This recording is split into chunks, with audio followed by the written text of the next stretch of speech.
Hello and welcome back to Random as Anime. Today's video we are talking Dungeons and Dragons, my new podcast, um, tabletop tales, and we're going to be talking about some of the Dungeon Dragon games that I have either been part of and I've played myself, or I've been one of the dungeon masters, the person who's run this game, or tales that people have told me about the game. There is one in particular which I thought might be quite a fun one to start with. Quite a while back, one of my friends told me about a game where you had a group of adventurers. They travelled for quite a while together, so they were quite a close knit team of brave adventurers. They were sent to this small town, and as they got to this town, they encountered some bandits. These bandits were not just any robbers; they were little goblins. And instead of killing the goblins or just destroying them flat out, they decided that they would teach them a lesson. EKA teach them to rob people better. So unfortunately, um, these goblins were very grateful for this, and gave them some gold back and kind of went on their way. They left the town alone, and that was the end of the story as far as these adventurers were aware. A few sessions later, they had to go back through this town to get to another adventure they were on their way to. As they approached the town, they realized that the town was still having issues with bandits. There seemed to be still people being robbed and having the shipments stolen and like boxes going missing.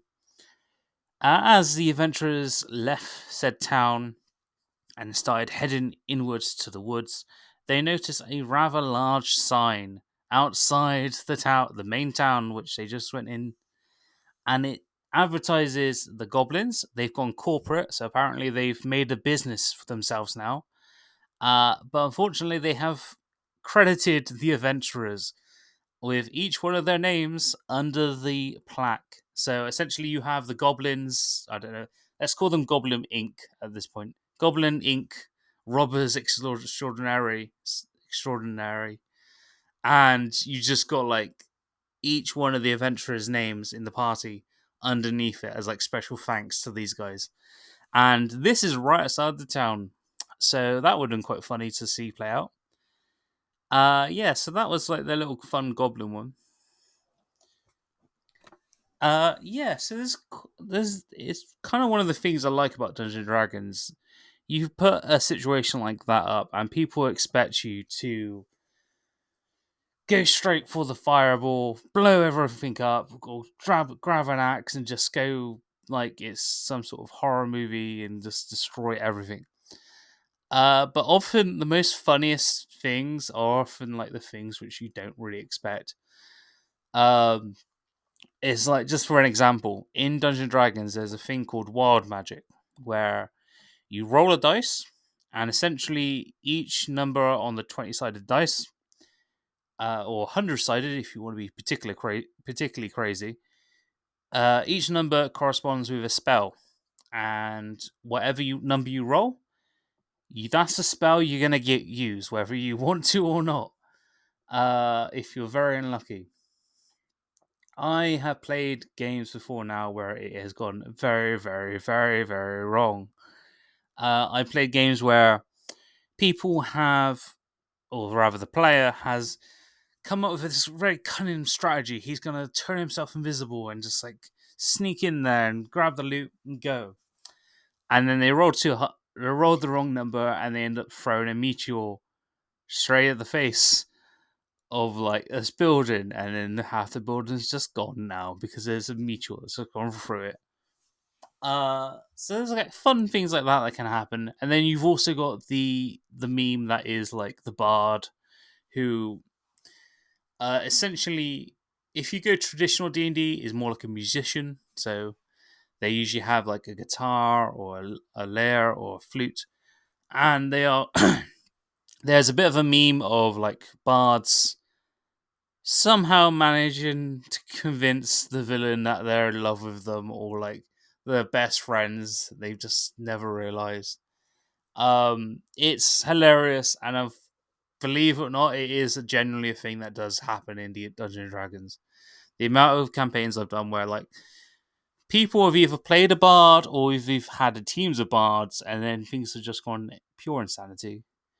It's quite funny. I mean, it's always entertaining. It's never quite boring to play bard, especially now because D&D have also added quite a lot of different like subclasses. So instead of just playing music, you can have things like masks that you wear. So like a kabuki dance, like a I think it's kabuki, like a Japanese play, kind of having these different masks you put on to display different emotions.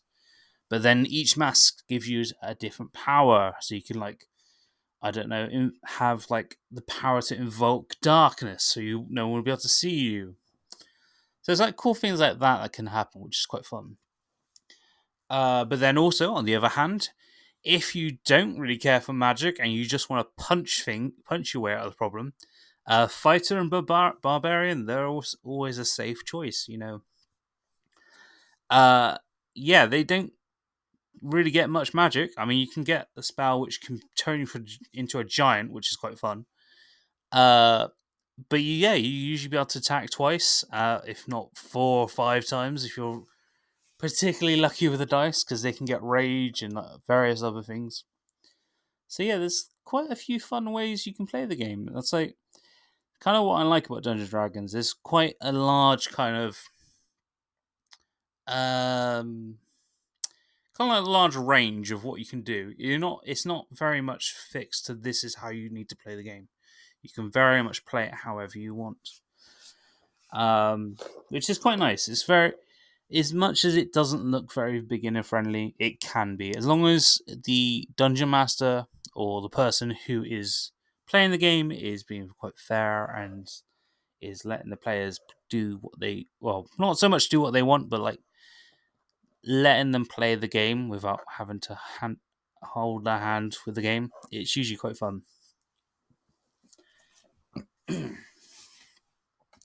But yeah, so I'm gonna play around with different stories and different tales.